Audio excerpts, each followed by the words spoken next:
Yeah, so we are touring Invention Studio. Can I have your name? My name is Max. I'm Max? a second year nuclear and radiological engineering major. Awesome. And this is Bertha. I'm here for the tour of the Invention Studio in the Georgia. And Yes. it's my pleasure to join you. Absolutely. Yes, as I was saying, we're the largest student-run makerspace here on campus and the largest student-run makerspace in the entire nation. So we got Wow. some big accolades. Can you take one pic of both of mine? Ophelia? Yes, for sure.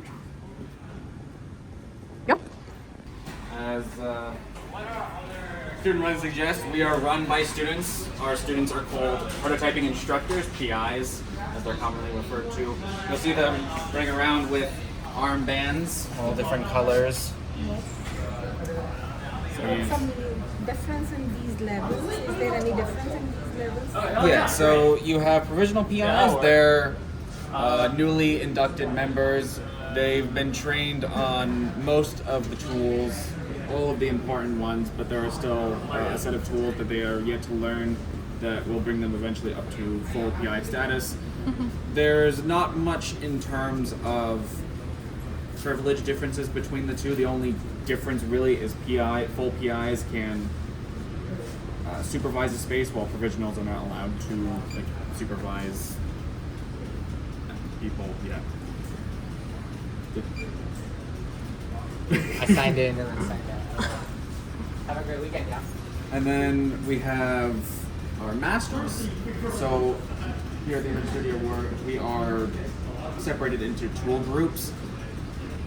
They are listed here. So we have the printing, laser, bike, all the different stuff. Over here is Craftland. Each by a set of masters, one or more. And the masters are in charge of, they're basically the subject matter experts on that particular space. They know the complicated tools that any space might have. Like, for example, with Craftland, they have the embroidery machine. It's kind of a pain in the butt to use and learn, so the masters are in charge of teaching people that and maintaining the machine.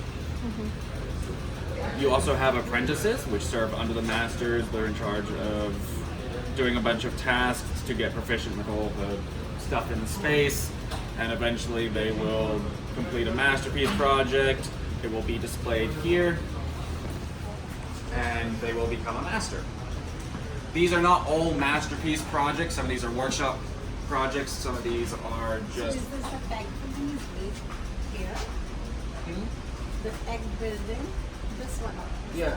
See They're, it here? they're models, yeah. Oh, this model. So we have fun little pattern boards here, little boxes, electronic stuff, engine models, engraved stuff, things made out of metal, all types of cool little bits and bobs. This is one of my favorite, look at this guy. It looks like something you would find out of a store, not that someone Yes. would make it. It looks really nice. You have, as well, this is one of our popular projects, is making topographical maps out of different places. This is one of Georgia, obviously.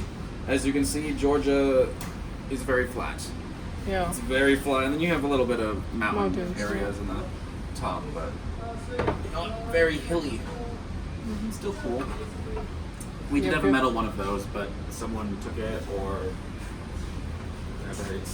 Got It's it. not here anymore. Let me-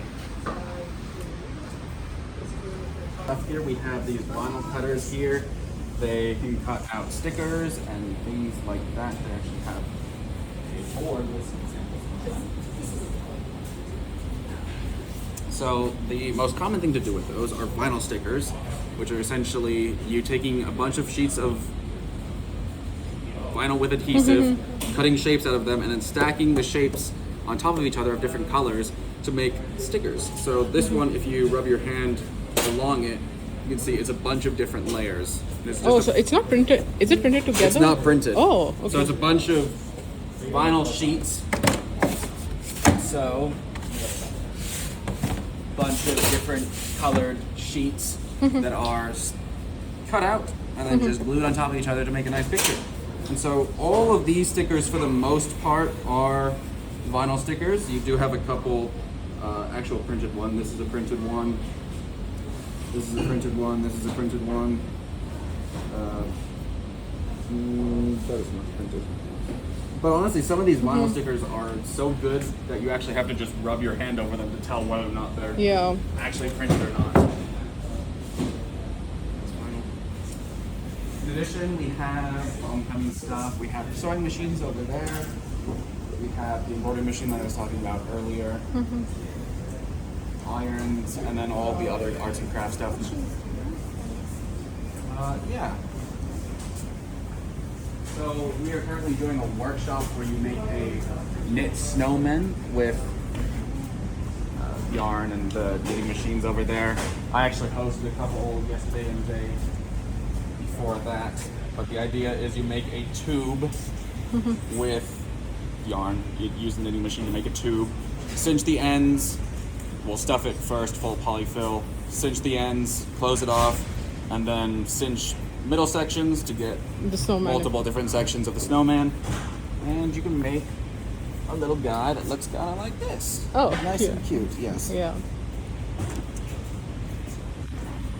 So that's a workshop we're doing. We do host various workshops that people can sign up for if they want to make certain things. Usually workshops are just run by PIs who have found an interesting project that they want to share with people. And all the materials for the workshop are paid for. So if you attend a workshop and you make something, it's free. You get to take it home. It's very nice. Awesome. And some of those workshops can get expensive, so take advantage of those.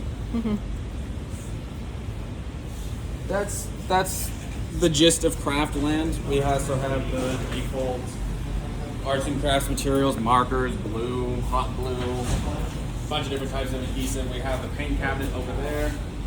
We do have a paint booth outside, Okay. downstairs in an old trailer. But this is really the our back corner we have the bike section. So we have tools there to fix, repair, and build bikes. A lot of the massive majority of Georgia Tech students, or I guess a plurality, use bikes to get around campus.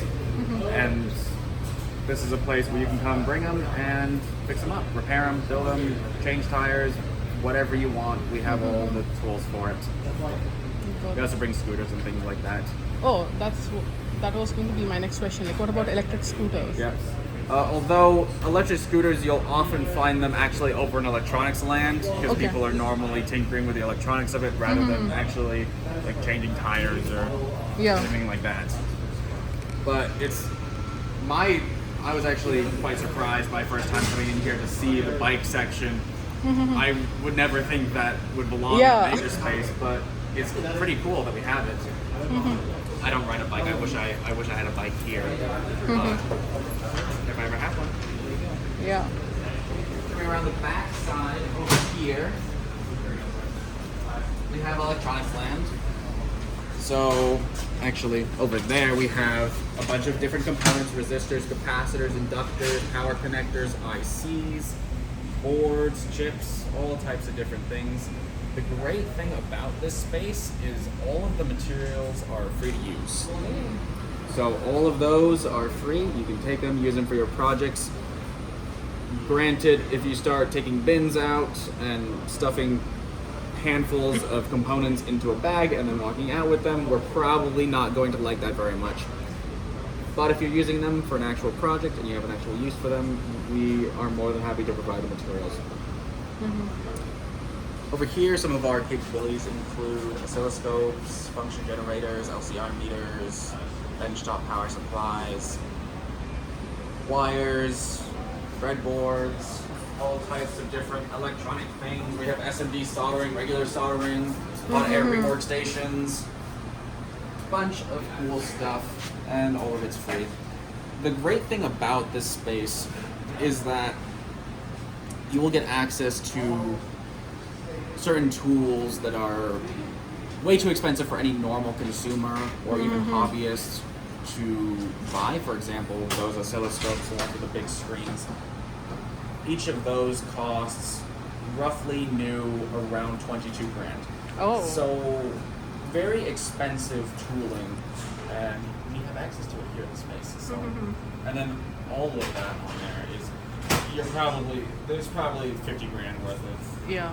more than 50 grand worth of tooling just in this section alone. We also, over here, we have the Carvera mill. A little bit of a, people not putting stuff back where they found it. This you can use to mill PCBs. You can kind of see how it will work. You have a little board here and it mills traces and you put the solder mask over it and all that fun stuff.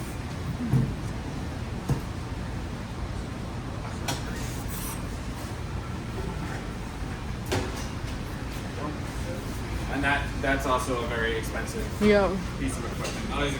Actually, that's less than half the cost of the oscilloscope, which is surprising.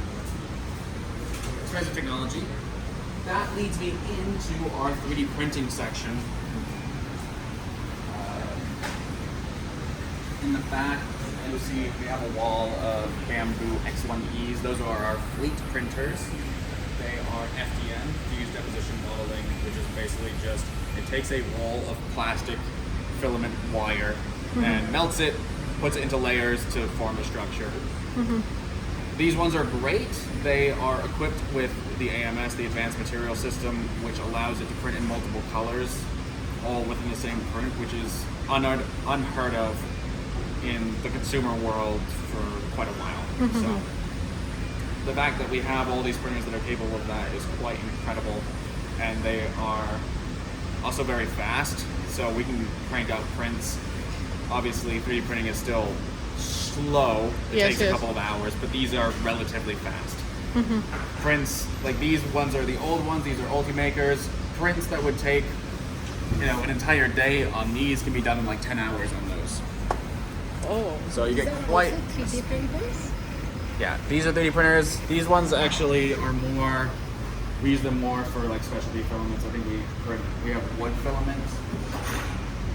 So this is actually, it still feels plasticky, but it's actually wood fibers as well. So pretty cool.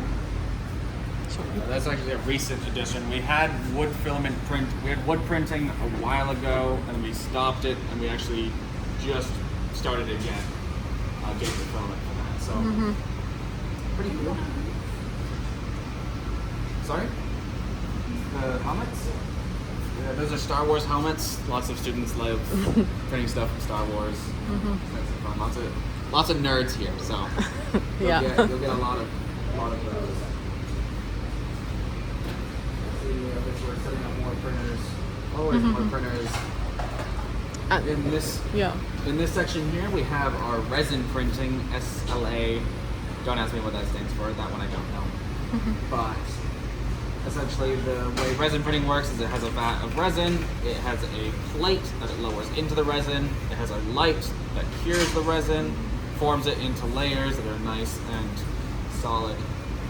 Great thing about resin is the resolution of the printers is a lot higher than the FDM printers, so you can get much more detailed prints on these than you would be able to on the FDM printers. Not to say that the FDM printers can be accurate or detailed, but these ones are just much more. Can I see the product of the resin printer? Oh, these are new. Love that. I actually didn't even notice these were new. Fantastic. Hold on. Let me.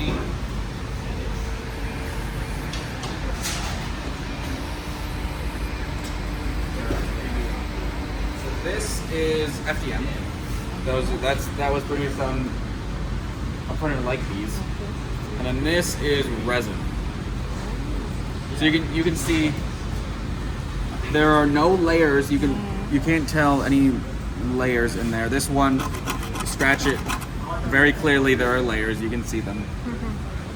This one though might as well be injection molded. It is indistinguishable from like a professionally made part. Yeah, it looks like it is carved like out of one piece. Like, Yeah. And so you get a lot more detail, you get a lot more resolution. The downside to that is it's a lot more expensive and it takes a lot more time.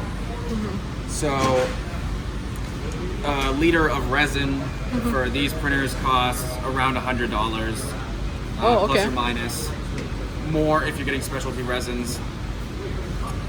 This is probably not a liter. This is probably, ooh, it's so sticky in there. This is maybe a quarter liter. I don't know. Something And how like that. long would it have taken to create this? This one was a great question. Several hours. I don't know. Like more than a day? Not more than a day. Okay. Overnight, it would definitely be done. I don't know. I haven't used the resin printers enough to where I can get a good, Yeah. good gauge Estimate, of how long it yeah. would take. But definitely longer. This one on these printers would probably take a couple hours. On the resin printers, several hours. Got it. So about 2 to 3 times more the time at least. Yeah. But with and so these printers here, we do have a couple specialty filaments. We have TPU, PETG, nylon, things like that. TPU is a flexible filament, so it stretches. Oh, okay. At the end of the tour, we'll get an example of TPU. Okay. We'll get to take home. You, something. okay. Even this printer is saying it's printing with TPU. The purple one? Yeah, so that one's printing with TPU right now. Normally they print with PLA, that's the standard Okay. print, but we have ABS, PETG, TPU, nylon, probably put in somewhere. But these are kind of limited. Still Gotcha. relatively limited. These ones, they have a bunch of different resins that they can print with. They have Okay. rigid, tough, bunch of different subtypes of those. You have elastic, flexible resins. You have high temp resin. You have non-conductive resin. You have conductive resin. You have castable wax. Oh. So you can 3D print something and then use that to cast something out of metal.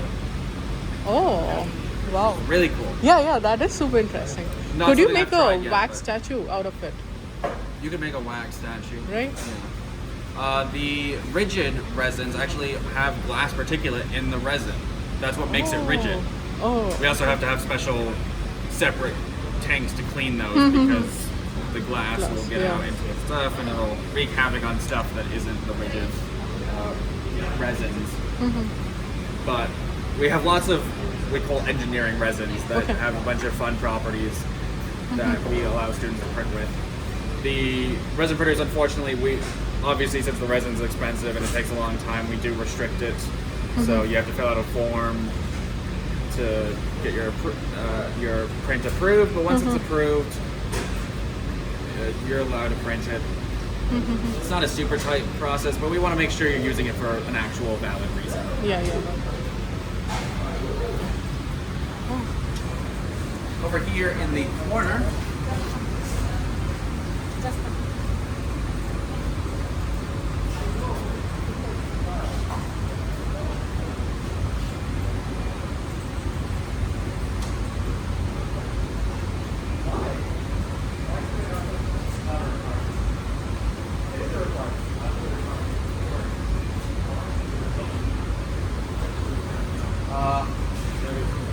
it says printing with TPU, but I that's not TPU.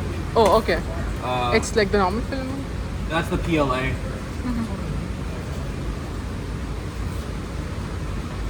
Yeah. So the thing about TPU is it doesn't run through the AMSs. You have to have a separate thing on the back for TPU Okay. because it's stretchy and it gets gummed up in here. So that's one way to tell if it's printing from the AMS. It's not TPU. Got it. But over here, we have our laser cutters / engravers. We have 3 standard 2D ones, and then one over here that is technically like the same thing, except we have a rotary element in there that allows it to engrave on round surfaces, such as these. We have lots of people come in and engrave glassware and also water bottles. If you have a Yeti, Stanley, Thermos, etc., etc., etc., whatever brands they have. They usually have like a powder coating on the side, and you can engrave into that. People like writing their names into their puddles or logos. Yeah. You have a couple different like engravings that you can really do. You have a more 3D engraving that has some real depth to it, like this one, or a more 2D engraving, like this one. I think this is the two-tone acrylic. That's really cool. Yeah. More 2D engraving. It also does cutting as I cut like that. I don't have anything else readily available that's pretty cool, but they cut, they do stuff. The downside with the laser cutters, I mean, the upside is that they're fast and they can do the complex images. Downside is they are very restricted on which materials they can use. For cutting, really it's wood and acrylic. Okay. For engraving, it's wood and glass and metal. And those are the materials that it's limited to. And it's not that the laser cutters can't cut other things, it's that for plastics and things like that, most plastics, if you cut them with a laser, they release a bunch of toxic fumes that are not good to breathe in, and so we restrict it so we don't die, right? Yeah. And we have an entire list of prohibited materials there. Yeah. That's pretty nice. And like people have made a nice like trophy kind of things as well.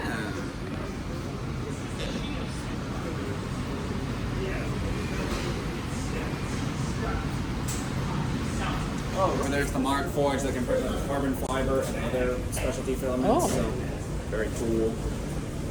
So you could basically print a part of your car or anything and make it like carbon fiber, basically.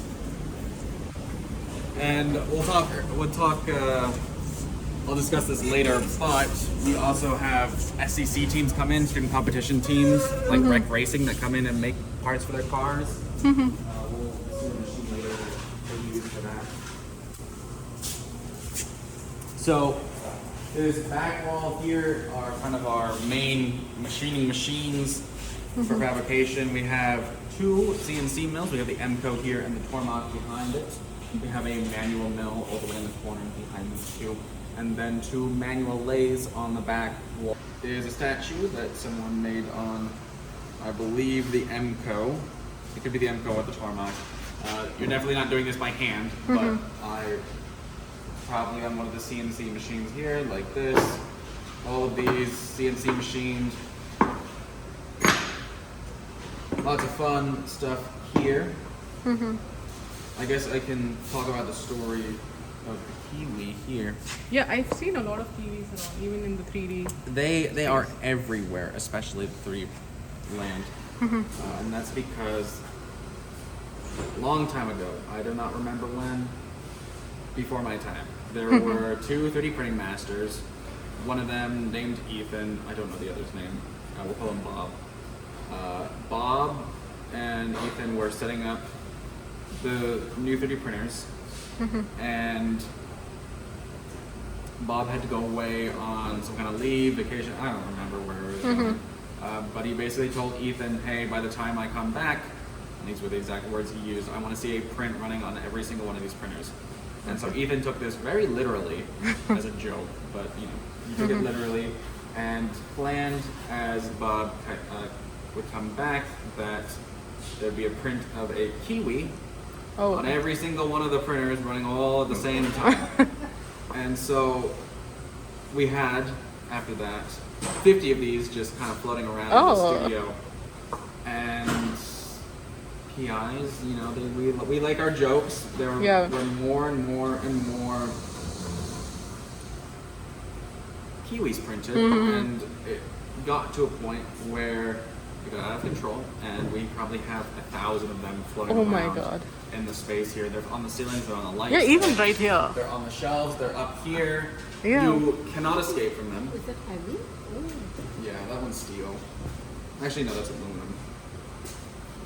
Just a bigger block of aluminum. So that's the story But behind now, all now, Phoebes. now that we have so many, it's become our mascot, and Oh, okay. so Makes sense. now we've accepted it. But they're very cute. Yeah. Yeah. Yeah. Oh, Oh, I didn't stuff see up there. that. Yes.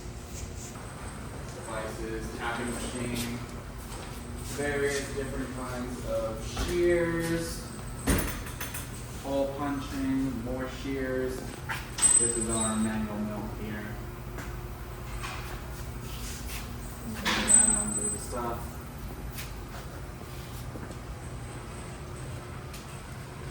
We have the sander, belt sander. You have a grinding wheel, buffing wheels, tiny bandsaw. Behind you we have a miter saw. I would like to call it a cold cut saw, but it's technically not a cold cut saw because it doesn't have coolant, but it functions the same way. It cuts metal. We use it to cut mostly aluminum or thin steel. Thin mild steel. We do have a sponsorship by Milwaukee, so we have all Milwaukee tools, which are really nice because Milwaukee's my favorite brand. So we have everything from handheld bandsaws to nibblers, hole punchers, weird sanding jigs, right angle wrenches, drills, obviously. It's like Routers. everything possible that could be there, right? We've got a lot of stuff. Milwaukee also makes a lot of stuff, so Yeah. we don't have anywhere near the complete amount of tools that Milwaukee makes, but we have a good amount. Sawzall, lots of cool stuff. We also have our hardware inventory, which is looking right now. All kinds of nuts, bolts, imperial and metric. All free to use, as is with everything else in the studio. So we have a need for them for projects. We had some 2110 teams come in here earlier and get some bolts, or some nuts rather, for their project that they were working on. My Drill brother's press. in hardware shop, so I imagine this. I've always seen this. Yeah. We have a whole bunch of hole punches, and these are all different drill bits. It's actually quite crazy because we have. Normally, I'm used to having a single kit with a one drill bit for each size, but we have like 70. Hold on, I accidentally put that one in there. We have like 70 drill. The popular machines in the metal room. We have our water jets. We have 3 of them. We have the big one here, the medium one, and the little small one in the corner. The water jets are incredible. They can cut practically anything. They are capable themselves of cutting up to 6 inches of solid steel thick.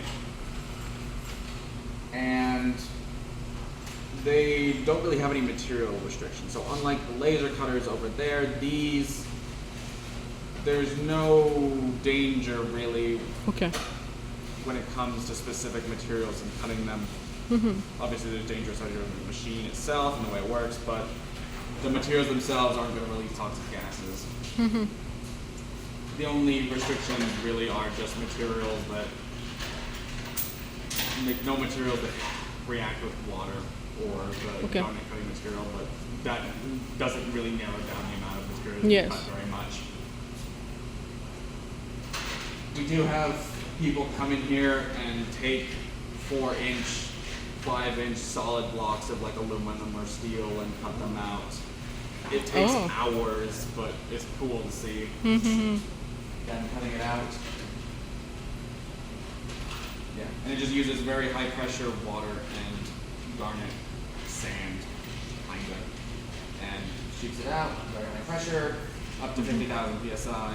Oh, and wow. cuts through the material. Great.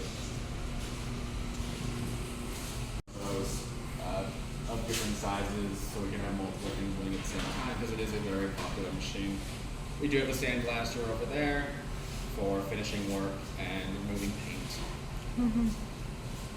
We have our sparks area, so this is where all of our angle grinders are, and all the angle grinding happens. Okay. And the hydraulic press in the corner, because why not? Oh.